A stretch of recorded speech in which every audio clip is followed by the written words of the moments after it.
Hemp जो आपने choose किया है, ठीक है, what are the actual benefits? जो क्लोथिंग इंडस्ट्री है ना, वो globally second most pollution causing industry है okay, after oil and gas.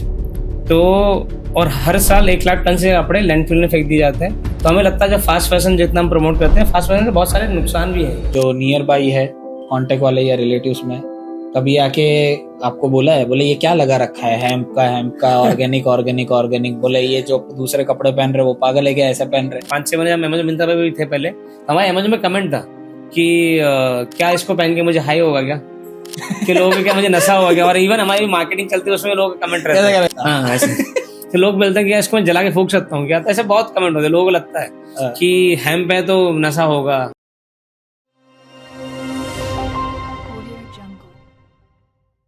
So welcome back guys to Titan podcast show. आज जो गेस्ट हमें ज्वाइन कर रहे हैं मिस्टर शैलेंद्र गुप्ता। काइंडली बोलने जाऊं तो मुझे ये नहीं पता कि उनकी जो जर्नी है उससे मैं कैसे एक्सप्लेन करूं, कैसे बताऊं, क्योंकि उनका बॉर्न एंड बॉट सूरत है, लेकिन वो अनइमेजिनली कहाँ से बेंगलोर पहुंच गए। एंड एजुकेशन की बात करने जाऊं तो पहले उन्होंने इंजीनियरिंग की, फिर एमबीए किया, फिर जॉब के लिए बेंगलोर गए और वहां से उन्होंने 5 साल पहले, आप ये पकड़ के चलिए, पोस्ट कोविड उन्होंने अपने जो बिजनेस है, जो ऑर्गेनिक क्लोथिंग मैन्युफैक्चरिंग बिजनेस है एसेंट्रिक, उसका स्टार्टअप किया और काफी अच्छा खासा अभी उनका all over pan India working चल रहा है। और काफी ज्यादा, मतलब एक तो मुझे ये नहीं समझ में आता, थोड़ी बात चर्चा बाद में करेंगे उसकी, कि उन्होंने जो मटेरियल चूज किया है उसको आप बहुत अलग अलग नाम से लोग बुलाते हैं। कहीं जाओगे तो कुछ और बोलने मिलेगा, कहीं कोई और रीजन में कुछ और नाम से बुलाया जाता है। So let's welcome mister Shailendra Gupta to our this episode, जहां हम थोड़ा डिस्कस करेंगे कि ऑर्गेनिक क्लोथिंग में उन्होंने क्यों एंट्री ली एंड व्हाई उन्होंने वो जो पर्टिकुलर प्रोडक्ट है, जो पर्टिकुलर मटेरियल है, वो चूज किया। So welcome Shailendra sir. Thank you Vivek for having me here. Happy to speak with you sir. जैसे अभी मैंने आपका इंट्रो में बात हो रही थी, उस हिसाब से जो आपने एक मटेरियल चूज किया हेम्प, जिसको लोग गांजा भी बोलते हैं, करेक्ट, कैनबिस भी बोलते हैं, करेक्ट। तो आपके माइंड में ये कहाँ से आया कि गांजा यूज करके एक क्लोथिंग बनाई जाए? नहीं, आई थिंक काफी मिक्स कंसेप्शन है लोगों के अंदर कि हेम्प इज गांजा, but hemp comes from the cannabis plant family. But then there are 2 type के कैनबिस प्लांट होते हैं, एक होता है कैनबिस सतीवा, दूसरा होता है कैनबिस इंडिका। कैनबिस इंडिका होता है ना, तो उसमें कंपाउंड होता है, जब वो बोलते हैं टीएचसी जो होता है वो आपको साइकोएक्टिव इफेक्ट्स देता है, आपको हाई देता है, जो गांजे में होता है। तो कैनबिस इंडिका इज गांजा और कैनबिस सतीवा है, उससे कपड़े बनते हैं। और सीबीडी ऑयल, सीबीडी के बहुत सारे मेडिकल कैनबिस जो बोलते हैं, वो कैनबिस सतीवा होता है, और कैनबिस सतीवा से ही कपड़े बनते हैं। तो मतलब मेडिकली जो भी है उसको भी हेम्प को यूज किया जाता है? करेक्ट। अभी मार्केट में कैनबिस सतीवा विच इज हेम्प, उससे मोर देन 25,000 प्रोडक्ट बनते हैं। 25,000 प्रोडक्ट, 25,000। हाँ जी। तो मतलब खाली क्लोथिंग के रिलेटेड बनते हैं या फिर खाली मेडिसिनल, जो मेडिसिनल है, ठीक है, मेडिसिनल बेनिफिट्स एंड क्लोथिंग के अंदर ही यूज होता है, या और भी ऐसी बहुत सारी चीजें, जैसे मेडिकल कैनबिस हो गया, क्लोथिंग हो गया, हेम्प क्रेट जो अपने ईटे बनते हैं वो भी बनते हैं, बहुत कुछ बनता है, क्रॉस इंडस्ट्रीज सब कुछ बन सकता है। ओके, मतलब कितनी चीजें तो ऐसी है जो हमको पता ही नहीं है कि इससे बनता है। करेक्ट। जैसे मुझे भी नहीं पता था स्टार्टअप करने से पहले। ओके, तो सर हेम्प जो आपने चूज किया, ठीक है, what are the actual benefits? क्योंकि ठीक है, अब लोग बोलते हैं गांजा अगर पियोगे तो हेल्थ खराब होती है, कई लोग बोलते हैं गांजा पियोगे तो वो मेडिसिन है। करेक्ट, वो तुम्हारे अंदर से पूरा जो भी तुम्हारा इंटरनल सिस्टम है उसको फिल्टर करता है। करेक्ट। तो what are the benefits of using hemp in clothing? Correct. So see, जो क्लोथिंग इंडस्ट्री है ना, वो globally second most pollution causing industry है, okay, after oil and gas. तो और हर साल 1 लाख टन से कपड़े लैंडफिल में फेंक दिए जाते हैं। तो हमें लगता है जब फास्ट फैशन जितना हम प्रमोट करते हैं, फास्ट फैशन के बहुत सारे नुकसान भी हैं जो लोगों को पता नहीं होता। लोग सोचते हैं हर साल नए कपड़े लो, हर वीक नए कपड़े लो, चेंज करते हैं, वो है। और ये मुझे भी नहीं पता था ऑनेस्टली, पर जब पेंडेमिक हुआ, सब लोग अपने घर में थे, everyone was doing their house hold course, सब लोग बात कर रहे थे हेल्थ एंड वेलनेस की, तब मुझे मालूम चला कि टेक्सटाइल इंडस्ट्री का नुकसान second most pollution causing industry है। और तब मैं थोड़ा रिसर्च करी, तो मैं I came across this hemp plant, और तब मुझे मालूम हेम्प प्लांट से कपड़े ही बनते हैं, हेम्प फैब्रिक बनता है, और उसके बहुत सारे बेनिफिट्स हैं। जैसे कि अगर इन्वायरमेंट साइड बात करूँ मैं, तो पानी जो यूज़ होता है कॉटन के कंपेयर में 4 गुना से कम पानी लगता है कॉटन के कंपेयर में। इसको वीड इसलिए बोलते हैं क्योंकि अनवांटेड प्लांट है। ओके। अनवांटेड प्लांट है तो उसको फर्टिलाइजर पेस्टिसाइड नहीं चाहिए होता, अपने आप ही उग सकता है ये। ओके। और ये सॉइल इरोजन प्रिवेंट करता है। और जो CO2 एमिशन होता है मार्केट हम्म। यहाँ पे, वो एब्जॉर्ब सबसे ज्यादा करता है ये प्लांट। ये ओके। तो इन्वायरमेंट साइड बेनिफिट्स। अगर मैं इससे जो कपड़े बनते हैं उसकी बात करूँ तो इससे बने हुए कपड़े बहुत ही लाइट वेट, कंफर्टेबल, ब्रीदेबल होते हैं। ओके। इंडिया में कॉटन क्यों चलता है? क्योंकि ब्रीदेबल है। मार्केट यहाँ पे क्लाइमेट ह्यूमिड है, हम्म। इसलिए ब्रीदेबिलिटी बहुत इंपॉर्टेंट हो जाता है। तो करेक्ट। हेम्प में भी ब्रीदेबिलिटी है। उसके अलावा हेम्प का colour fastness is a property of a fabric to return colour. जितना लंबा कलर रिटर्न तो बेस्ट है। उसके अलावा ये आपका fabric strongest fibre on the planet है, तो ड्यूरेबल है, बहुत लंबा चलता है। तो बहुत सारे बेनिफिट्स हैं on the product side, on the environment side. मुझे ऐसा लगा रिसर्च के टाइम पे कि मुझे कंपनी बनानी है जो कि सस्टेनेबल फैशन में बनानी है, तो मुझे हेम्प से स्टार्ट करना चाहिए। और मैंने हेम्प से स्टार्ट किया, पर आइडिया था इसलिए कंपनी का नाम इन्वायरमेंट सेंट्रिक ई सेंट्रिक था, विच मीन्स एनवायरमेंट सेंट्रिक, कि हम बाद में बाकी फैब्रिक भी करेंगे, जैसे बैम्बू है, बनाना है, पाइनएप्पल है, बहुत सारे फैब्रिक बनते हैं ओके। Sustainable fabric. पर हमें ऐसा लगा कि स्टार्ट करते हैं हमसे, बाद में बाकी फैब्रिक करेंगे। तो अब बाद में हो सकता है मूवी लॉन्च करें। तो सर एक चीज जो आपने बोली, पॉल्यूशन, हाँ, ठीक है, बहुत ज्यादा मैटर हो रहा है अभी। उसके करेक्ट कारण देख सकते हो करेक्ट कि आप, करेक्ट हम बाहर जाते हैं, अभी जो गर्मी हो रही करेक्ट है, जो करेक्ट समर करेक्ट का है, उसके अंदर इतनी ज्यादा हो जाती है कि हीट वेव उसका बहुत ज्यादा बोल रहा है, करेक्ट ठीक है। करेक्ट करेक्ट एटमॉस्फेयर है वो कंटिन्यूसली कुछ ना कुछ वे में चेंज हो रहा है। करेक्ट इट्स करेक्ट नॉट के वो एक लेवल में जो पहले चलता था, करेक्ट जो एक प्योरिटी थी पहले, वो अभी भी मेंटेन है। करेक्ट।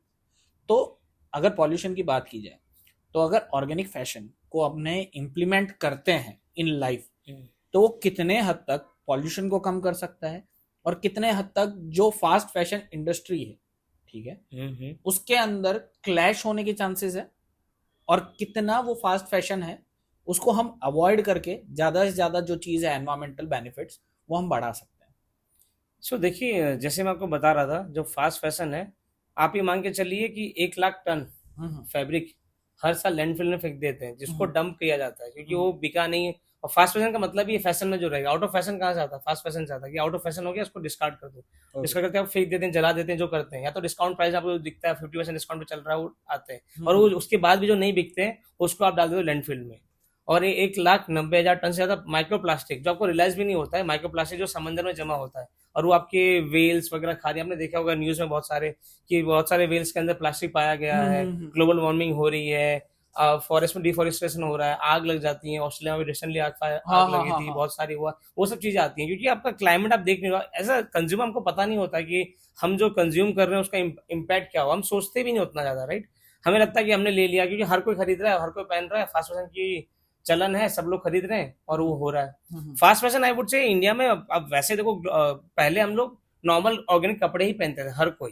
फिर बाद में जब 70s की 60s की बात है, जब को लगा कि नहीं भाई, पेट्रोलियम प्रोडक्ट से भी कपड़े बन सकते हैं, पॉलिस्टर।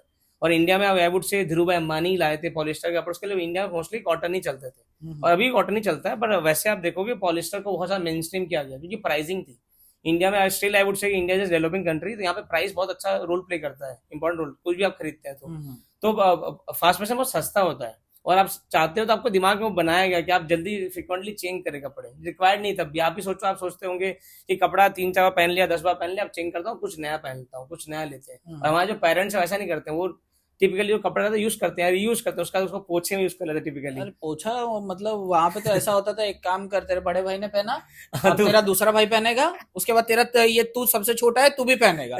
मतलब वो बोलते नहीं है, एक जनरेशनल वेल्थ नहीं होती है जो बाईपास की जाती है, उनका वैसा हो गया कि हाँ ठीक है, तुमने भी कपड़ा पहना, तेरे बड़े भाई ने पहना, अब तू भी पहन।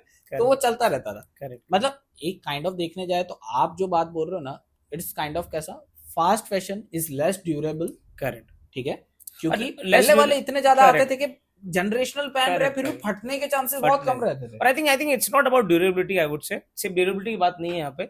बात ये कि आपको ऐसा लगता है कि, और इसीलिए बनाते ऐसे कि उनको जल्दी से माल बेचना है, तभी आप ऐसी बहुत सारी ब्रांड्स, इंडिया में ब्रांड का नाम लेना नहीं चाहता हूँ क्योंकि हर वीक लॉन्च करते हैं। प्रॉफिटेबिलिटी भी है, और वो हर वीक लॉन्च करते हैं। सीन है जो चाइना का ब्रांड है बहुत बड़ा, उसका नाम ले सकता हूँ मैं शायद। तो वो लोग हर वीक लॉन्च करते हैं। इंडिया में बहुत सारे ब्रांड्स हैं जो हर वीक नया लॉन्चेस करते हैं। अब उनको नया लॉन्च कर रहे हैं तो पुराना माल बेचना है ना।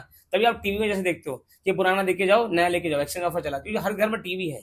कोई नया टीवी खरीदेगा नहीं, तो आपको एक्सचेंज ऑफर देना ही है। वैसे ही फास्ट फैशन में अगर कपड़ा बेचना है, सबके पास कपड़े हैं, 8-10 कपड़े आपके पास है, आपको नए कपड़े नहीं चाहिए, आपको कैसे बेचोगे? आप बोलोगे आउट ऑफ फैशन हो रहा है, नया फैशन आ रहा है, ट्रेंडी हो रहा है, आप इसको लीजिए, तो नया लॉन्चेस, तभी उनके नए प्रोडक्ट बिकेंगे, तभी उनके नए रेवेन्यू बढ़ेंगे, प्रॉफिटेबिलिटी बढ़ेगी, उनका प्रॉफिट बढ़ता जाएगा। Kind of sense of insecurity वो क्रिएट करता है करेक्ट करेक्ट कि करेक्ट भाई बाकी सब लोग है खरीद रहे हैं, वो फैशन में आगे करेक्ट जा रहे हैं, करेक्ट फैशनेबल करेक्ट दिख करेक्ट रहे हैं, करेक्ट लेकिन अगर आप बाई नहीं करते हो करेक्ट, तो you are out so of fashion, आपको in kind of demand create करी जा रही है, जो कि एक्चुअल डिमांड नहीं थी, वैसे उसको बनाया जा रहा है ऐसा। ओके। तो सर यहाँ से जो बात किया एनवायरमेंटल के अंदर जो डिस्कार्ड किया जा रहा है, करेक्ट। तो आई थिंक जो पॉलिस्टर बनता है या कुछ बनता है वो रीयूजेबल नहीं होता, करेक्ट? नहीं, तो आजकल कुछ कंपनीज आई हैं, कुछ आए हैं लोग जो कि पॉलिस्टर को भी रिसाइकल कर रहे हैं, पर मेरा उसमें मानना, वो लोग क्या कर रहे हैं, वो लोग बोल रहे हैं सस्टेनेबल फैब्रिक है पर हम पॉलिस्टर को रिसाइकल करते हैं। मेरा मानना ये है कि वो, उसको मैं सस्टेनेबल नहीं मानता हूँ पर्सनली। क्यों? क्योंकि पहले आपने पॉलिस्टर बनाया जो कि ऑर्गेनिक नहीं है, सस्टेनेबल नहीं है, इनऑर्गेनिक था, नॉन सस्टेनेबल था, वो बनाया। अब आपने बोला पॉलिस्टर ज्यादा बन गया है तो हम पॉलिस्टर को रीयूज करेंगे, और रीयूज कर रहे हैं तो हम साइकिल बना रहे हैं, पूरी साइकिल टेक्सटाइल इंडस्ट्री हम बोल रहे हैं अब ये साइकिल बन रहा है, इसलिए ये ऑर्गेनिक हो गया और ये सस्टेनेबल बन गया। तो क्रिएटिव करने की जरूरत क्यों होती है? आप कॉटन यूज कर लो, लिनन यूज कर लो, हेम्प यूज कर लो, जो बाकी मार्केट में अवेलेबल है नेचुरल फैब्रिक, वो यूज करिए ना।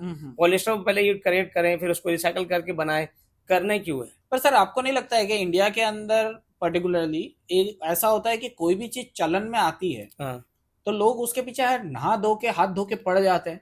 क्यों? अब जैसे आपने बोला कि करेक्ट 60s 70s जब हुआ था, जब पॉलिस्टर लेके आए थे, उसके पहले सब ऑर्गेनिक पहन रहे थे, करेक्ट करेक्ट ठीक है?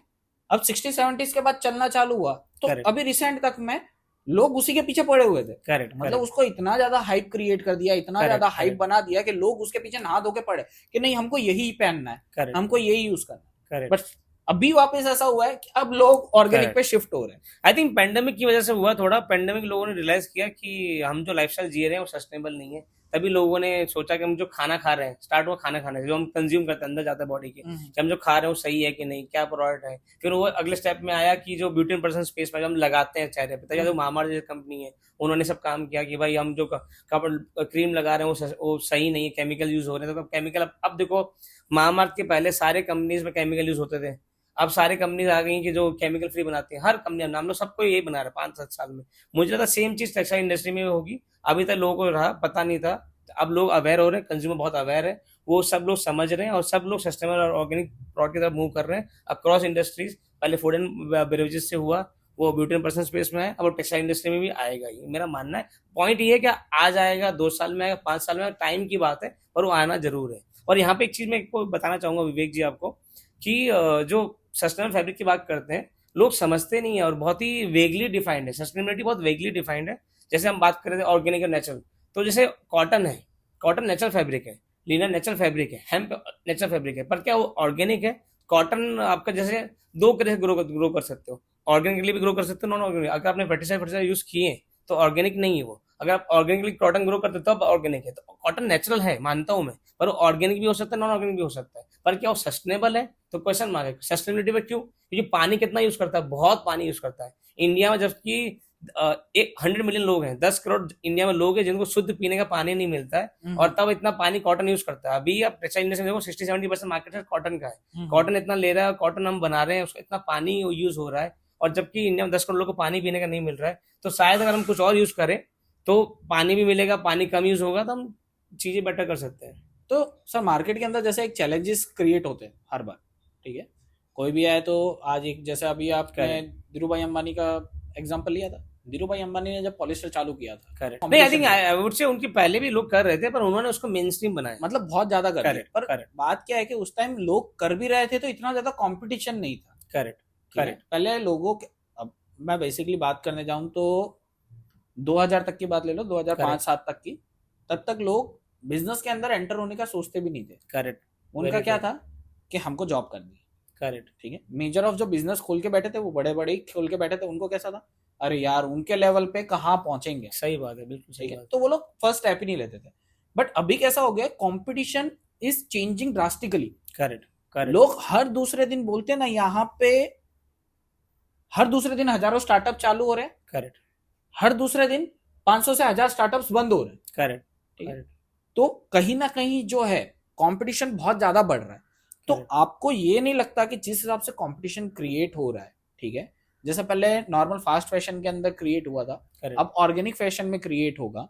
तो कहीं ना कहीं ये नहीं लगता है कि ऑर्गेनिक फैशन में जब कंपटीशन क्रिएट होगा तो एक जो क्वालिटी की बात की जाती है वो कहीं ना कहीं कॉम्प्रोमाइज होनी चालू हो जाएगी?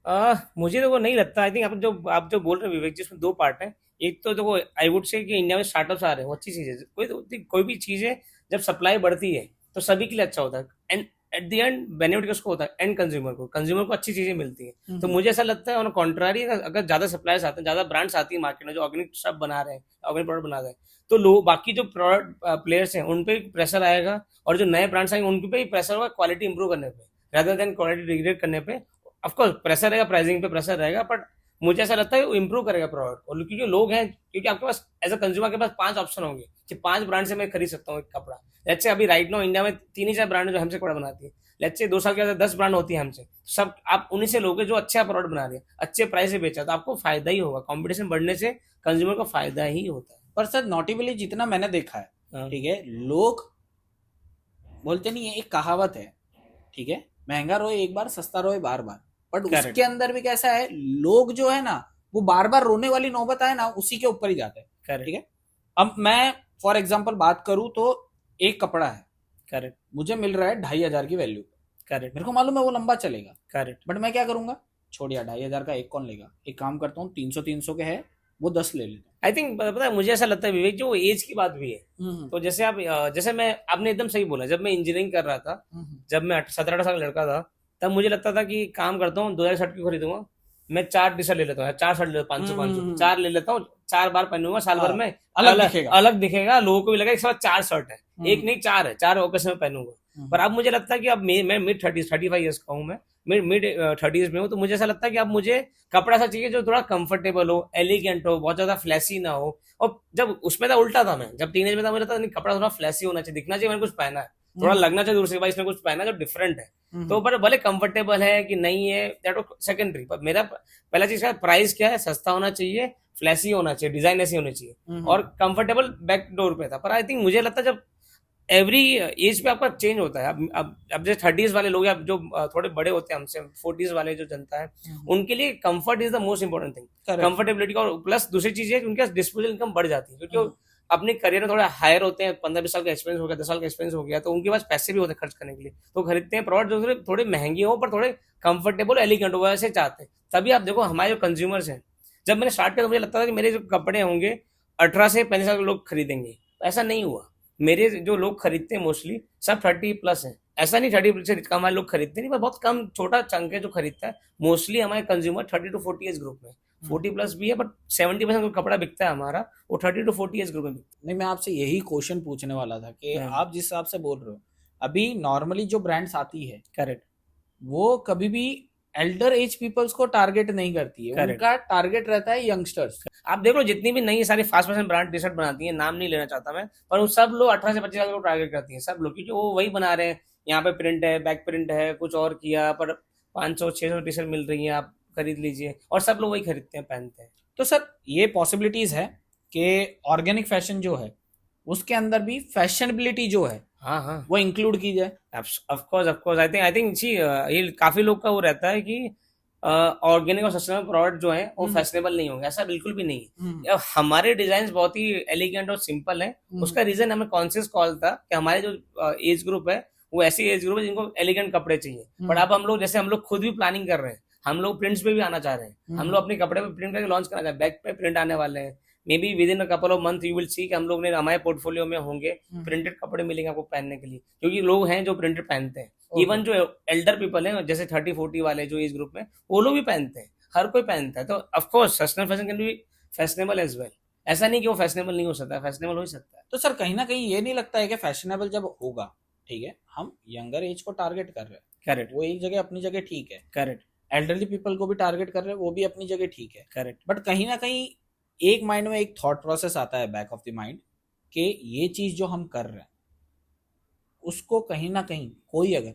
नेगेटिव वे में लेके जाता है, नेगेटिव इन द सेंस कि फैशन का लिया, नाम लिया, ठीक है, कि हाँ देखो ये इतना फैशनेबल है और है, पर सामने वाला ये आके बोले कि भाई इसके ऊपर इंक जो है, ठीक है, वो केमिकल वाली यूज की, करेक्ट ये 100% जो है करेक्ट वो केमिकल फ्री नहीं है। करेक्ट करेक्ट करेक्ट तो ये चीज के ऊपर आप थोड़ा सा बता पाएंगे कि जो केमिकल्स या जो डाइज यूज होती है, करेक्ट करेक्ट या करेक्ट जो प्रिंटिंग के लिए डाइज यूज करेक्ट होने वाली है, करेक्ट वो भी ऑर्गेनिक हो सकती है? एब्सोल्युटली आई थिंक आपने बहुत अच्छा पॉइंट बोला विवेक जी।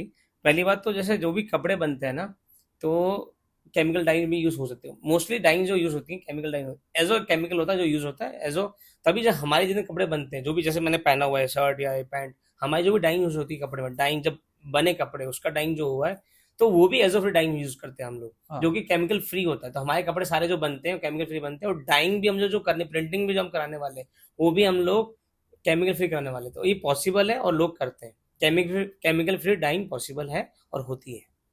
तो मतलब जो प्रिंटिंग वगैरह के लिए भी जो अगर आप करेक्ट इंक वगैरह भी यूज करते हैं, वो भी केमिकल फ्री ऑप्शंस अवेलेबल है? करेक्ट, ऑफकोर्स थोड़े महंगे हैं बट हैं। अ, मैं एक मेरा जो प्रीवियस है जो पॉडकास्ट था उसको कॉन्ट्राडिक्ट करना चाहूंगा, वो भी ऑर्गेनिक फैशन पे ही था। उसके अंदर बोला गया था कि ऑर्गेनिक क्लोथिंग जब बात हुआ था तो बोला 95% है वो केमिकल फ्री है, करेक्ट 5% कहीं ना कहीं केमिकल है। करेक्ट। तो ऐसी कौन सी चीज है 5% जहां पे I think chemicals, involve हो सकता है? तो सी बात वही है कि जैसे काफी ब्रांड्स हैं जो कि बोल रहे हैं कि हमने कॉटन बनाया, लिनन बनाया, जो कि नेचुरल कपड़ा है। जैसे आपको मैं समझा नेचुरल सस्टेनेबिलिटी और डिफरेंस समझाया था आपको मैं थोड़ी देर पहले। तो नेचुरल कपड़ा है उसको, जैसे आपको मैंने पहले ही बोला था, लोग सस्टेनेबिलिटी बहुत वेगली डिफाइन करते हैं। लोग क्या बोलते हैं, नेचुरल कपड़ा तो सस्टेनेबल है। कॉटन को भी लोग मानते हैं सस्टेनेबल क्योंकि नेचुरल कपड़ा है वो, राइट। तो वैसे ही अब उस कॉटन से कपड़ा बनाया है, प्रिंटिंग डाइंग यूज करी जो एजो वाली डाई डाई थी, तो आपका वो केमिकल फ्री, और केमिकल फ्री नहीं है ना, कम्प्लीटली नहीं है। लेट्स आपने जो बटन यूज करा, जैसे मेरे मेरे जो बटन है ये सारे कोकोनट सेल बटन है। अब कोकोनट सेल बटन है जो कि सस्टेनेबल है। हमारे पूरा एंड टू एंड हम सस्टेनेबल रखते हैं अपनी ब्रांड में। हमारी पैकेजिंग से लेके सब कुछ हम लोग पेपर बेस यूज करते हैं। बटन भी कोकोनट सेल बटन है। कई ब्रांड ऐसी भी हैं जो कि कपड़ा उनका ऑर्गेनिक होगा, जैसे उन्होंने लिनन यूज किया, हम भी यूज कर लिया, लेकिन जो बटन यूज करे वो प्लास्टिक के हैं। ओके। क्योंकि वो लंबे चलते हैं, ये ज्यादा लंबे थोड़े हो सकता है टूट भी जाए थोड़ा टाइम के बाद, वो सब भी चैलेंजेस रहते हैं, तो वो लोग यूज करते हैं। तो जैसे बटनिंग है और फ्यूजिंग है, बहुत सारे मटेरियल होते हैं जो कि कपड़े बनाने में लगते हैं, जिसको हम लोग यूज करते हैं। तो वो केमिकल वाला प्लास्टिक वाले हैं या केमिकल बेस्ड बने हुए हैं, तो हो सकता है कि वो कम्प्लीटली 100% ऑर्गेनिक नहीं हो। बट हमारी ब्रांड में ई-सेंट्रिक में हम लोग मेक श्योर करते हैं कि हर एक चीज, कपड़े से लेके, डाइज से लेके, बटन से लेके, धागे से लेके, हर चीज हम लोग ऑर्गेनिक या कॉटन बेस्ड यूज करें। ओके। जहां भी पॉसिबल हो। इवन पैकेजिंग आप हमारी देखोगे, पैकेजिंग भी हमारी पेपर बेस्ड पैकेजिंग है। उसके अंदर का कवर भी वो भी प्लास्टिक प्लास्टिक हम लोग एक जगह यूज करते हैं अपने वेयरहाउस में। जब माल स्टोर करते हैं ना प्रोडक्ट, तब प्लास्टिक कवर यूज करते हैं वहां पे स्टोर करने के, स्टोरेज के लिए। वो भी हम रीयूज करते हैं बाद में, जो नया माल बनता है उसको हम उसमें डालते हैं। तो सर आपको ऐसा नहीं लगता कहीं ना कहीं जैसे जो ऑर्गेनिक फैशन का अभी ट्रेंड आ रहा है, करेक्ट पहले ऑर्गेनिक फूड का आया, करेक्ट ऑर्गेनिक फूड आने के कारण आधा मार्केट जो फास्ट फूड का था वो खा गया। करेक्ट करेक्ट ठीक है। करेक्ट करेक्ट कितने लोगों ने अपना जो रेस्टोरेंट था, फास्ट फूड के शॉप्स थे, उनको Correct. क्लोज करने पड़े। क्यों? Correct. क्योंकि लोग अवेयर हो रहे थे कि Correct. हमें जो खाना है, करेक्ट, ठीक है, वो हमको ऑर्गेनिक खाना है। ये ऐसा खाना है जो हेल्दी हो बॉडी के लिए। राइट। आपको नहीं लगता कहीं ना कहीं अगर ऑर्गेनिक फैशन को हम ज्यादा इन्वॉल्व करेंगे और ऑर्गेनिक फैशन होगा तो कहीं ना कहीं ऐसा नहीं हो सकता है जो टेक्सटाइल है या फिर जो ये जितना अभी जनरेशनल चल रहा है उसको कहीं ना कहीं इम्पैक्ट करके उसको हैम्पर करेगा बिजनेस को, और कहीं ना कहीं जो वहां पे एम्प्लॉयमेंट है Correct. उसका कहीं ना कहीं लॉस होगा? सी दो चीजें यहाँ पे विवेक जी। पहली चीज तो इंडिया मार्केट बहुत बड़ा है। इंडिया में 140 करोड़ की जनता आबादी है। अगर मैं आपको यूपी की 20 करोड़ की जनता है। फ्रांस, इंग्लैंड और जर्मनी मिला के 20 करोड़ होती है, जो कि 3 बड़े develop country, right. India market बहुत बड़ा है। मतलब इससे मैं कहना चाह रहा हूँ कि इंडिया में सबके लिए जगह है, हर प्लेयर के लिए जगह है, सबके लिए जगह है। तो यहाँ पे बहुत सारे बिजनेस ही बन सकते हैं, बहुत सारे बिजनेस ही, एम्प्लॉयमेंट की कोई कमी नहीं मुझे दिखता नहीं है। सेकंड पॉइंट ये है कि अगर कोई कंपनी जो सही चीज नहीं बेच रही है, सही कोई ब्रांड जो सही चीज नहीं बना रही है, तो वो अगर एफिशिएंट नहीं है अपने प्रोडक्ट में, तो उसको रिप्लेस करने को करेगा ही। आज मैं हेम के कपड़े बना रहा हूँ, अब मैं एफिशिएंट नहीं हूँ। एफिशिएंसी का मतलब है कि राइट प्रोडक्ट राइट प्राइस पे, अगर वो नहीं है तो आपको कोई ना कोई प्लेयर आएगा, एंटर करेगा, जो राइट प्रोडक्ट राइट प्राइस पे देगा, तो कंज्यूमर उसको खरीदेगा, उसका पहनेगा, राइट। तो वो होगा, तो ऑफकोर्स इम्प्लीमेंट चेंज होगा। इट विल नॉट बी, जैसे हम बोलते हैं law of conservation of energy, कि it will not be destroyed और it can be transfer from one form to another form. वैसे ही कंज्यूमर खत्म नहीं होंगे, एम्प्लॉयमेंट खत्म नहीं होगा, वो ट्रांसफर होगा फ्रॉम एक कंपनी से दूसरी कंपनी में। वो होता भी है ना, आपने देखा होगा 20 साल पहले कई ब्रांड थी जो चल रही थी, अच्छा कर रही थी, बाद में उनको बंद करना पड़ा। जैसे यूनाइटेड क्लब ऑफ बेनेटन, मैंने रिसेंटली आर्टिकल देखा 2 महीने पहले कि इंडिया में उन्होंने 100 स्टोर बंद कर दिए क्योंकि उनका बिजनेस नहीं चल रहा। मैं जब छोटा था तो मेरे लिए United club of Benetton UCB was big brand, कि बहुत बड़ी ब्रांड है जहाँ से कपड़ा लेना, मतलब मुझे सोच भी नहीं सकता कि यार ये तो बहुत महंगा बेचते हैं, कहाँ लूँ। अभी मैं रिसेंटली न्यूज़ देख रहा हूँ कि वो नहीं रह पाएगी, क्योंकि मार्केट में आपको एफिशिएंट रहना पड़ेगा, रिलेवेंट रहना पड़ेगा। अगर मतलब आप ट्रेंड के साथ जो भी चल रहा है, जो लोगों को डिमांडिंग है और करेक्ट आपको करेक्ट चेंज होना पड़ेगा। तो मेरा मानना ये कि आपका एम्प्लॉयमेंट नहीं डिस्ट्रॉय नहीं होगा, वो सिर्फ शिफ्ट होगा। ऐसा नहीं होगा ना, अब दूसरी चीज मार्केट बढ़ता ही जाएगा। इंडिया मार्केट ऐसा है, आप सोचो लोगों की डिस्पोजेबल इनकम बढ़ती जा रही है। लोग पहले, हमारा जो इनकम थी, पर कैपिटा इनकम था, वो कितना कम था, अभी 1 लाख के आसपास है। वो धीरे धीरे आगे जैसे इकोनॉमी बढ़ती जा रही है, मोदी जी बोल रहे हैं इकोनॉमी 4.5 ट्रिलियन की हो जाएगी 5 साल में, हम लोग आगे 10 उन्होंने प्लान भी बना रखे हैं ऐसे। तो लोग बढ़ेंगे, इकोनॉमी बढ़ेगी, लोगों के पैसे बढ़ेंगे, लोग पैसा खर्च करेंगे, लोग ज्यादा कपड़े खरीदेंगे, ज्यादा खाना खरीदेंगे, हर चीज के मतलब हर अक्रॉस इंडस्ट्री आपका डिमांड बढ़ेगी और वो होगा ही। आप सोचो ना, अगर आप ज्यादा कमाते हो तो आप क्या करते हो, पहले रोटी कपड़ा मकान ही होता है ना, आप घर खरीदते हो, कपड़ा खरीदते हो या खाना खाते हो, उन पे पैसा लगाते हो आप, राइट। तो वैसे अब वैसे अगर इसका एक और डेटा पॉइंट आप ले सकते हो, इंडिया में नंबर ऑफ कार्स कितनी बिकती जा रही है, वो बढ़ती जा रही है धीरे धीरे, ट्रेंड बढ़ता है, तो लोगों का डिस्पोजेबल इनकम बढ़ता ही जा रहा है, ऐसा नहीं। तो अगर वो बढ़ रहा है तो अक्रॉस इंडस्ट्री आपको दिखेगा, लोग खरीदेंगे ही चीजें, और इम्प्लीमेंट बढ़ेगा ही उससे। अभी जैसे मैं पर्टिकुलरली अगर पर्सनली बोलूँ तो मैं 4-5 ब्रांड्स को जानता हूँ, ठीक है, जो ऑर्गेनिक फैशन में इन्वॉल्व है। बट मैंने अभी तक ये नहीं सुना है कि कोई भी बड़ी ब्रांड होगी करेक्ट। वो यहाँ पर इस चीज के अंदर इन्वॉल्व हुई है। तो आपकी स्टडी, क्योंकि आप इस मार्केट के अंदर डाउन टू बोलते हैं ना, पूरा बॉटम जुड़े हुए हो, करेक्ट। तो कोई ऐसी ब्रांड्स है बड़ी जिनका आप नाम बता सके कि वो भी अब ऑर्गेनिक फैशन में शिफ्ट होने का या ऑर्गेनिक फैशन के अंदर क्लोथिंग लाने का प्लान कर रही है? हर कोई कर रहा है, हर किसी को पता है कि ये ट्रेंड है और ये ट्रेंड जाएगा नहीं। क्योंकि सेम चीज जैसे मैंने बोला फूड एंड बेवरेजेस में हुआ, ब्यूटी एंड पर्सनल स्पेस में हुआ, टेक्सटाइल में हुआ, सबको पता। तभी आप देखो जब दो सबसे बड़ी brand globally, Zara and H and M ने बोला भाई 2030 तक हम सारे फैब्रिक सस्टेनेबल ऑर्गेनिक कर देंगे, ओके। 100%। और जारा ने बोला 2025 तक कि अभी एंड ऑफ द ईयर वो लोग सारे प्रोडक्ट अपने फाइबर्स 100% सस्टेनेबल ऑर्गेनिक कर देंगे। तो हर बड़ी ब्रांड्स टारगेट ले रही है। इवन इंडिया में जो भी ब्रांड्स हैं, जितनी फैब इंडिया है, बाकी ब्रांड ले लो आप, जो भी है, सब लोग टारगेट ले रहे हैं कि हम लोग थोड़ा परसेंटेज ऑर्गेनिक करेंगे। अभी रिसेंटली जैसे मुझे पता है शॉपर स्टॉप ने लॉन्च किया है, उन्होंने हेम्प का कलेक्शन लॉन्च किया है, शॉपर स्टॉप ने इन हाउस हेम्प का कलेक्शन लॉन्च किया है। ओके। तो वो लोग कर रहे हैं। इवन जैसे रेमंड, बिरला, ये लोग भी काफी टाइम से काम कर रहे हैं हेम्प के कलेक्शन पे। बिरला ने लॉन्च भी किया है, रेमंड ने भी लॉन्च किया। अभी लोग मार्केट कर रहे हैं, नहीं कर रहे हैं वो अलग बात है, कि वो लोग हेम्प बोल के मार्केट कर रहे हैं, नहीं बोल रहे। और दूसरा चीज है कि ये लोग, हो सकता है कि अभी ये लोग जो भी लॉन्च कर रहे हैं वो 100% हेम्प नहीं बेच रहे, कुछ ब्लेंड करके बेच रहे हैं। कुछ लोग ऐसी मार्केट में बेचेंगे हेम्प प्लस कॉटन या हेम्प प्लस लिनन का ब्लेंड है। जैसे हमारी सारे प्रोडक्ट 100% हेम्प नहीं है, हमारे हेम्प तो है ही कॉमन, पर कैसे कुछ प्रोडक्ट हमारे 100% हेम्प है, कुछ प्रोडक्ट हमारे हेम्प और लायोसल से ब्लेंड है, हेम्प या लिनन से ब्लेंड है।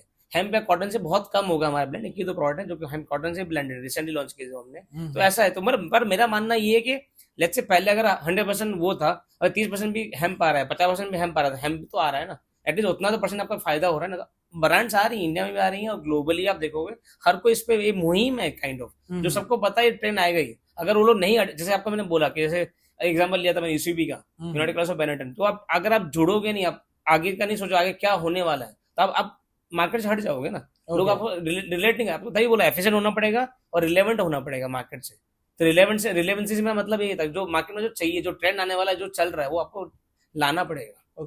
तो आपको ये लगता है कि जैसे क्लोथिंग के अंदर अभी आ रहा है, उसके हिसाब से और भी कोई ऐसे सेक्टर्स है, as per your research, as per your involvement in the organic industry, आपको लग रहा है कहीं ना कोई ऐसा भी इंडस्ट्री है जो अभी अपकमिंग सर्टेन ईयर्स में, 2 to 3 ईयर्स में, वो भी ऑर्गेनिक के अंदर इन्वॉल्व होने के चांसेस है? आई थिंक मुझे लगता है रियल एस्टेट है, जिसमें आपको क्रिट वगैरह जो बनती हैं, ईंटें वगैरह बनती हैं, काफ़ी वैसे बनती हैं भट्टे वट्टे में, वहाँ पे भी काफ़ी हम लोग वैसे करते हैं। तो जैसे हेम क्रिट का एग्जांपल ले रहा था मैं, जो कि हेम से बनती हैं। इंडिया में 2 स्टार्टअप है जो मैं जानता हूँ, जो कि हेम के उससे भूसा बनता है ना, जो हेम का जो लेफ्ट ओवर होता है फाइबर ऐसा बनाने के बाद, प्लांट का जो भूसा होता है उससे बनती हैं ईंटें। वो बना रही हैं इंडिया में, 1-2 घर भी बने हुए हैं इंडिया में जो लोगों ने बनाए हैं पूरा उससे, और चाइना में तो बहुत लोग बना भी रहे हैं। मजबूती रहती है। हाँ हाँ, जैसे मैंने बोला strongest fibre on the planet, हाँ, तो इसकी जो ड्यूरेबिलिटी तो रहेगी रहेगी। तो वो प्रॉपर्टी तो है ही, प्लांट की प्रॉपर्टी है वो, कि आपका जो इससे जो भी बन रहा है हेम्प से, वो स्ट्रॉन्गर रहेगा ही रहेगा। तो स्ट्रेंथ वाइज वो प्रॉब्लम है ही नहीं। ओके। कंपैरेटिवली आपको लगता है ज्वेलरी के अंदर भी आने वाले टाइम के अंदर ऑर्गेनिक ज्वेलरी का बहुत ज्यादा ट्रेंड आ सकता है? ऑर्गेनिक ज्वेलरी, और I think lab grown diamond जो बोलते हैं, हाँ हाँ, वो भी है। क्योंकि जो माइनिंग कर रहे हैं, अब मुझे ज्यादा नॉलेज नहीं है उस इंडस्ट्री का, पर जितना मुझे पता है, ये बोलते हैं कि बहुत सारे प्रोसेसेस हैं जो निकालते हैं। तभी एक मूवी भी है ब्लड डायमंड बोल के, कि बहुत लोग बहुत गलत तरीके माइनिंग करते हैं, लेबर्स को फेयर वेजेस भी नहीं देते हैं, और बहुत गलत चीज़ें भी होती हैं। तो मे बी अगर जो लैब ग्रोन डायमंड्स होंगी, मे बी वो ऑर्गेनिक है दैट वे, क्योंकि वो लोग कम रिसोर्सेज यूज कर रहे हैं, एनवायरमेंट को कम इम्पैक्ट कर रहे हैं। जैसे अगर डायमंड है तो ज़्यादा इम्पैक्ट कर रहा है, लोग माइन से निकाल रहे हैं, may be, I am not sure, but वो हो सकता है वो। कभी आपके कोई जो नियर बाई है कांटेक्ट वाले या रिलेटिव्स में कभी आके आपको बोला है, बोले ये क्या लगा रखा है, हेम्प का ऑर्गेनिक ऑर्गेनिक ऑर्गेनिक, बोले ये जो दूसरे कपड़े पहन रहे वो पागल है क्या, ऐसा पहन रहे, कभी नहीं, कोई एक्सपीरियंस हुआ नहीं, है? आई थिंक हर कोई बोलता है। इवन हमारे जब हम लोग, अभी तो हम लोग अमेजोन बेचते नहीं है, 5-6 महीने जब अमेजोन मिंत्रा पे भी थे पहले, तो हमारे अमेजोन में कमेंट था कि क्या इसको पहन के मुझे हाई होगा क्या, कि लोगों को क्या मुझे नशा होगा क्या। और इवन हमारी मार्केटिंग चलती है, उसमें लोगों के कमेंट रहते कैसे हैं। करेगा? हाँ, ऐसे तो लोग बोलते हैं कि यार इसको मैं जला के फूक सकता हूँ क्या, तो ऐसे बहुत कमेंट होते हैं। लोगों को लगता है कि हेम्प है तो नशा होगा, पर जैसे मैं आपको पहले ही बोला, कैनबिस सटिवा जो प्लांट है, उसमें जो टीएचसी होता है वो 0.3% से कम होता है, तो इसमें नशा हो ही नहीं सकता। इसमें सीबीडी होता है, ज्यादा होता है। और सटिवा जो कैनबिस प्लांट है उसमें कैनाबॉइड्स होते हैं, जो बोलते हैं बहुत सारे 100+ कैनाबॉइड्स है। सीबीडी और टीएचसी मोस्ट कॉमन है। सीबीडी सटिवा में ज्यादा होता है, और इंडिका में टीएचसी होता है 5 से 35% के रेंज में, वो आपको नशा देता है। तो इसमें 0.3 से कम है तो नशा होता ही नहीं, और ये लीगल है, इंडिया में भी लीगली ग्रो करता है। Uttarakhand was the first state जो 18 में लाइसेंस कर दिया था, और भी बहुत सारे स्टेट है जो लीगलाइज कर चुके हैं। तो इंडिया में कल्टीवेट भी हो रहा है, प्रोसेसिंग भी हो रही है, कर ही रहे हैं, ऐसा नहीं है। ओके, तो आपका जैसे एक लाइफ स्टोर है या फिर आप ऑनलाइन में डील करते हो? हमारा, हम लोग प्रेजेंटली ऑनलाइन ऑनलाइन है, पर हमारा एक पार्टनर स्टोर है बैंगलोर में, बॉम्बे हेम्प कंपनी, एक कंपनी है जो कि हेम्प में सब कुछ करती थी। ओके। और जब हम लोग आए थे, और वो हमसे बहुत पहले से कर रहे हैं वो लोग, हाँ हाँ। उसमें रतन टाटा ने इन्वेस्ट भी कर रखा है। ओके। तो काफी अच्छे लोग हैं, अच्छा काम करते हैं वो लोग। हाँ। उनका स्टोर है बैंगलोर में, ओके। उनके 3-4 स्टोर है अक्रॉस इंडिया, एक स्टोर बैंगलोर में, वहाँ पे हमारा प्रोडक्ट अवेलेबल है, इट्स पार्टनर स्टोर। तो अब वो लोग, उन्होंने सोचा कि आपके क्लोजिंग अच्छे हैं, हम लोग, उनका फोकस ज्यादा मेडिकल कैनबिस पे है, ज्यादा फोकस है, तो हम लोग का वहाँ पे, आप अगर कंज्यूमर हो, बैंगलोर में रहते हैं, तो आप वहाँ पे आ सकते हो स्टोर पे। तो वहाँ पे उनके मेडिकल कैनबिस के उनके प्रोडक्ट मिलते हैं, कपड़े हमारे मिलते हैं। हम लोग, उनका फोकस ज्यादा मेडिकल कैनबिस पे है, ज्यादा फोकस है, तो हम लोग का वहाँ पे, आप अगर कंज्यूमर हो, बैंगलोर में रहते हैं, तो आप वहाँ पे आ सकते हो स्टोर पे। तो वहाँ पे उनके मेडिकल कैनबिस के उनके प्रोडक्ट मिलते हैं, कपड़े हमारे मिलते हैं। तो कभी अगर मैं एक्सपीरियंस की बात करने जाऊँ, ठीक है, अभी तक में जैसे ऑनलाइन में भी डील करते हो और करते हो, तो कोई ना कोई तो बोलते हैं ना, एड़ी खोपड़ी वाले मिलते ही हैं, ठीक है, जो थोड़ा बहुत ऐसा कर दे कि बस हो जाए कि भाई आप फोन रखे, ये थोड़ा शांति दे। तो ऐसा अगर खराब एक्सपीरियंस की बात करूं, या ऐसी करूं कि जो एक्सपीरियंस दिमाग के अंदर छप गया हो, तो अभी तक ऐसा कौन सा एक्सपीरियंस हुआ है जो छप गया हो दिमाग के आई अंदर? थिंक मेरे तो ऑन अ कॉन्ट्रारी बहुत पॉजिटिव एक्सपीरियंस रहे हैं।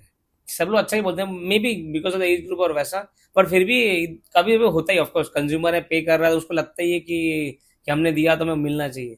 तो जैसे मैं आपको ये आजकल रिसेंटली ऐसा हो रहा है कि कुछ लोग हैं जो मुझे फोन करके, यार कई बार कस्टमर सपोर्ट मैं लेता हूँ, फोन में उठाता हूँ मोस्टली, और मैं बात करता हूँ कंज्यूमर की, मुझे इनसाइट्स मिलती काफी कंज्यूमर से। तो एक कॉल पे था मैं, और वो consumer, I think female customers थी, वो बोल रही थी कि कपड़े बहुत ईची है।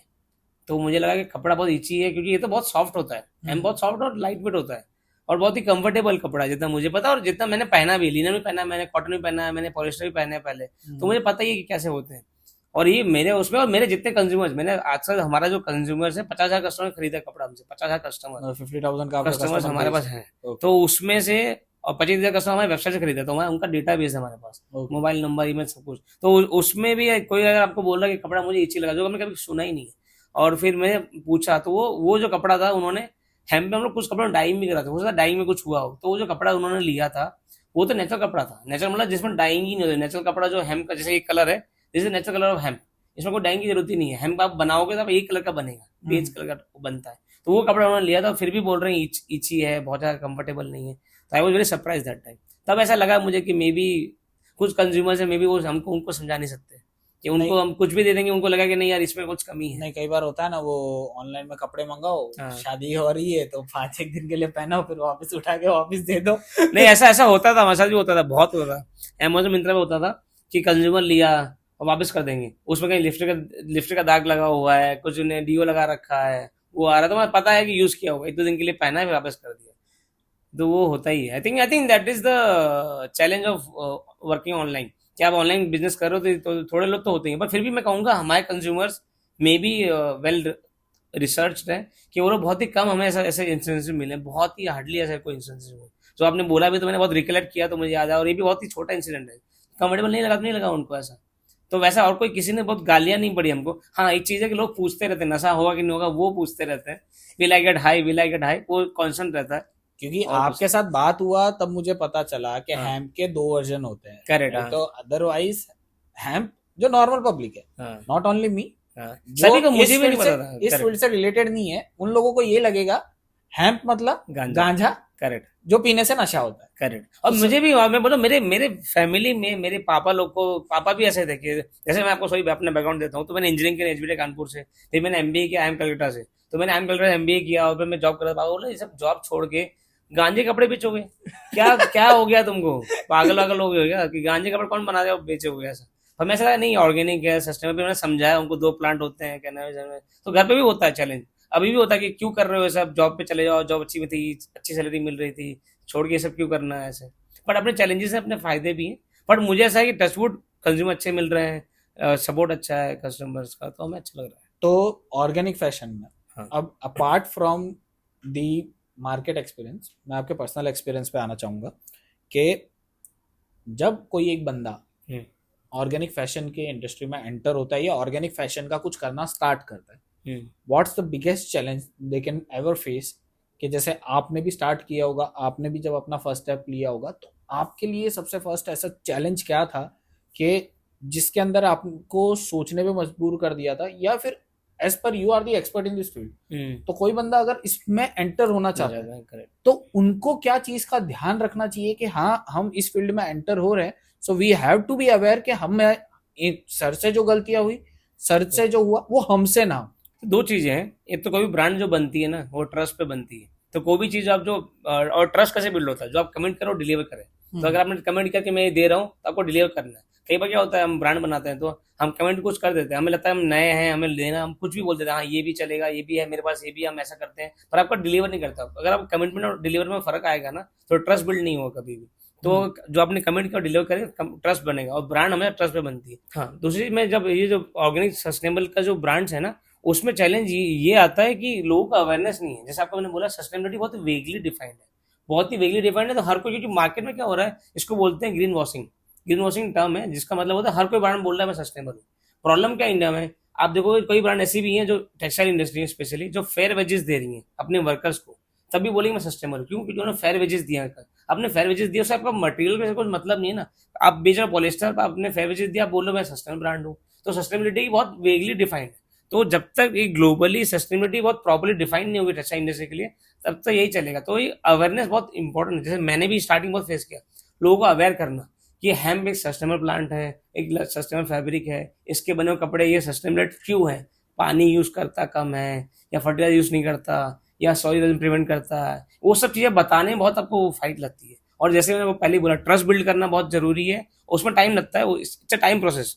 इसीलिए आपको, अब आपको बहुत सारे टेम्पटेशन आते हैं बीच में ब्रांड बनाने में। जैसे आपने बोला प्रॉफिटेबिलिटी पे फोकस रहता है, आपको लगता है कि जल्दी क्विक मनी बना लेते हैं, कि कुछ बना ले, सस्ता प्रोडक्ट यूज कर लूं, कर लूं। क्योंकि मेजर ऑफ बिजनेस का वही रहता है कि हाँ, हम बिजनेस में आए, हमको क्या चाहिए, पैसा चाहिए, करेक्ट, करेक्ट, ठीक है, तो वो क्या बोलेंगे, 100% ऑर्गेनिक 100% सस्टेनेबल का टैग लगा देते हैं, करेक्ट, करेक्ट, करेक्ट, उसके अंदर बाकी ज्यादा नहीं 20 to 25% है कुछ मिला देते हैं, करेक्ट, कॉस्ट कटिंग।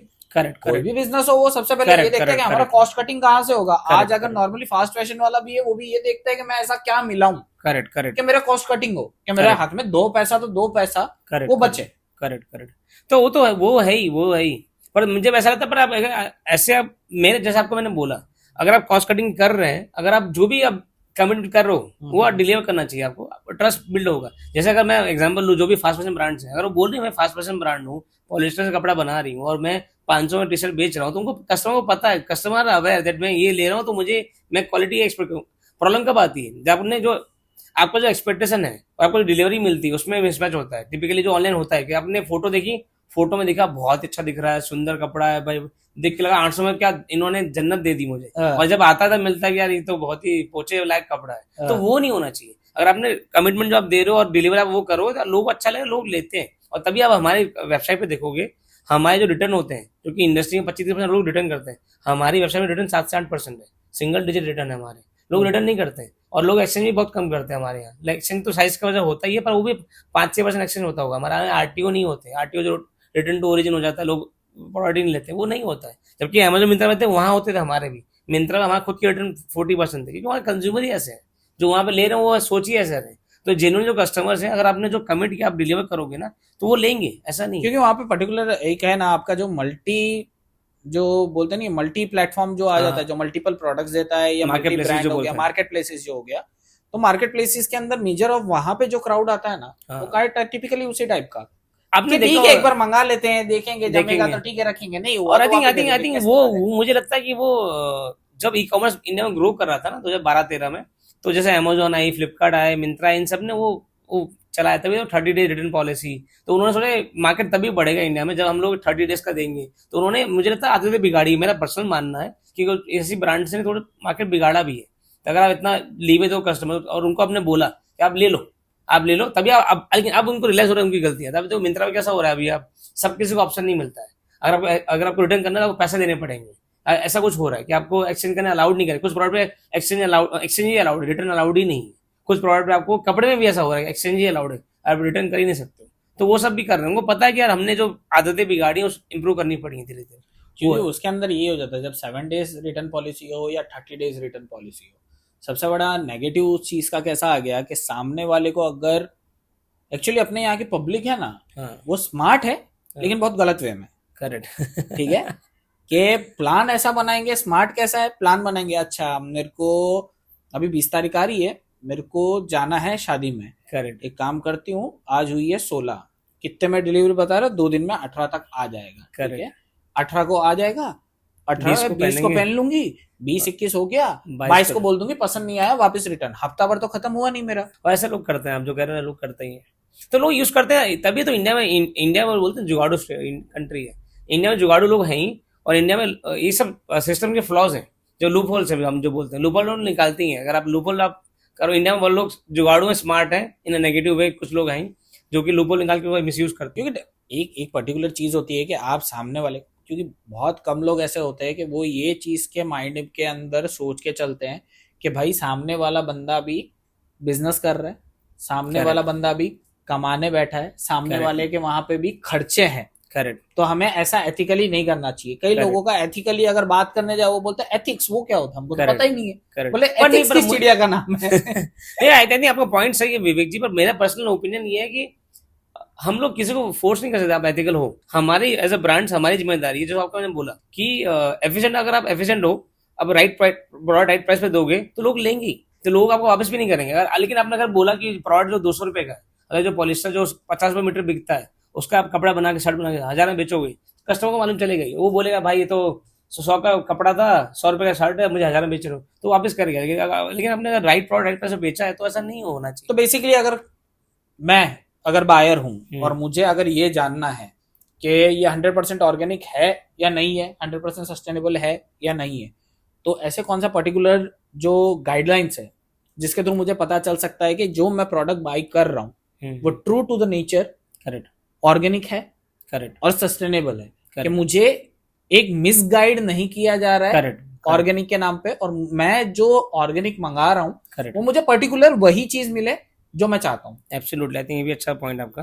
तो दो तीन चीजें हैं, एक तो जीओटीएस होता है टेक्सटाइल में, GOTS global organic textile standard. Certificate तभी मिलता है आपको जब आपके product end to end, cultivation से लेके, प्रोसेसिंग से लेके, जो भी फैक्ट्री में जहाँ कपड़ा बन रहा है, यान या फाइबर से यान बन रहा है, यान से फैब्रिक बन रहा है, फैब्रिक से टाइम हो रही है, सारा एंड टू एंड अगर होगा ऑर्गेनिक, तभी जीओटीएस मिलेगा। तो जैसे हमारी जितनी पार्टनर हम काम कर रहे हैं सब जीओटीएस कंप्लायंट है, जीओटीएस सर्टिफिकेट मिलते हैं, मिले हुए हैं उनको। तो एक चीज आप ये देख सकते हो, जो भी ब्रांड से आप कपड़ा खरीदो जीओटीएस कंप्लायंट है कि नहीं, उनके अगर जीओटीएस सर्टिफिकेट कपड़ा है तो अपने आप ही में कल्टीवेशन से लेके बनने तक पूरा वो ऑर्गेनिक ही रहा है, पहला चीज। सेकंड चीज है, अगर आपको कपड़ा मिलता है वो ही आप लैब टेस्टिंग भी करा सकते हैं। 2-3 लैब है इंडिया में, जैसे एसजीएस हो गया, इंटरनेट हो गया, आप उन पे जाके आप टेस्टिंग भी करा सकते हो। आपने कपड़ा दिया थोड़ा सा, आपने लगा कि नहीं मुझे कपड़ा नहीं अच्छा लग रहा है, तो आपने बोला, आप बता देगा आपको कि इसमें क्या मिला हुआ है। जैसे लेट्स से मेरा आपने कपड़ा दिया तो आपको मिल जाएगा कि 100% हेम्प है, या लेट्स से कि आपको अगला दिया तो मिलेगा कि 80% हेम्प है, 20% लायोसेल है, जो हमारे ब्लेंड से। तो आपको मिलेगा, वो लैब में आ जाएगा, रिपोर्ट में आ जाएगा, वो भी करा सकते हो। पर अगर वो नहीं कराना लैब टेस्टिंग, आप नहीं कराना चाहते एज ए कंज्यूमर, तो आप जीओटीएस कंप्लायंट जो कंपनीज हैं उनसे काम करें। और हर कोई बताता है अपने वेबसाइट पे कि हम जीओटीएस कंप्लायंट हैं कि नहीं है, ऐसा जैसे हमारे वेबसाइट पे लिखा हुआ है जीओटीएस कंप्लायंट। तो सर अगर मैं इसेंट्रिक की बात करना चाहूँ, हाँ ठीक जी। है, so let's talk little bit about your company के इसेंट्रिक जो है, वो एक्चुअली में करता क्या है, ठीक है, आपका जो ओवरऑल प्रोसेस है वो किस हिसाब से वर्क करता है, and what's your vision and plan of upcoming future, कि आपको जो आपने ये हैम से चालू किया है वो आप किस वे में लेके जाने का और किस लेवल पे आप कंपनी को लेके जाने का प्लान कर रहे हो। तो हमारे जो सारे कपड़े हैं जो बनते हैं हमसे बनते हैं, आपको पता ही है। पर जो विजन था कंपनी का ई सेंट्रिक, वो था एनवायरमेंट सेंट्रिक। आइडिया ये था कि हम लोग स्टार्ट करेंगे सस्टेनेबल फैशन, फिर सस्टेनेबल फैशन भी हेम्प से करेंगे, पर हेम्प में भी हम बाकी चीजें भी लाएंगे, जैसे बनाना है, बैम्बू है, लायोसेल है, लिनन भी है फॉर दैट मैटर जो ऑर्गेनिक है, तो वो लाएंगे और पोर्टफोलियो प्रोडक्ट बनाएंगे।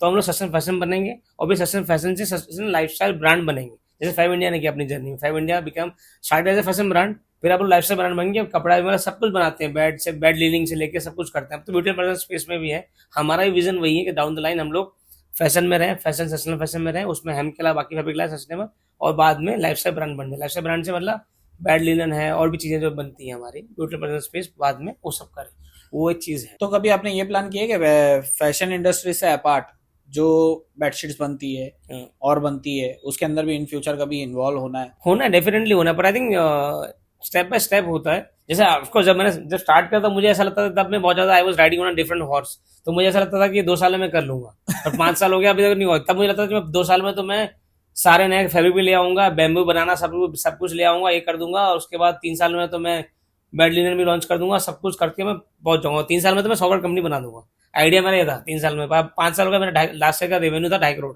तो वैसा है, तो वो टाइम लगता था। मुझे रियलाइज हुआ अपनी जर्नी में कि एवरीथिंग टेक्स टाइम, तो टाइम लगेगा। तो हमने जैसे अभी हेम्प में है, तभी मुझे ऐसा लग रहा है कि मैंने हेम्प को ही पूरा अभी एक्सप्लोर नहीं किया।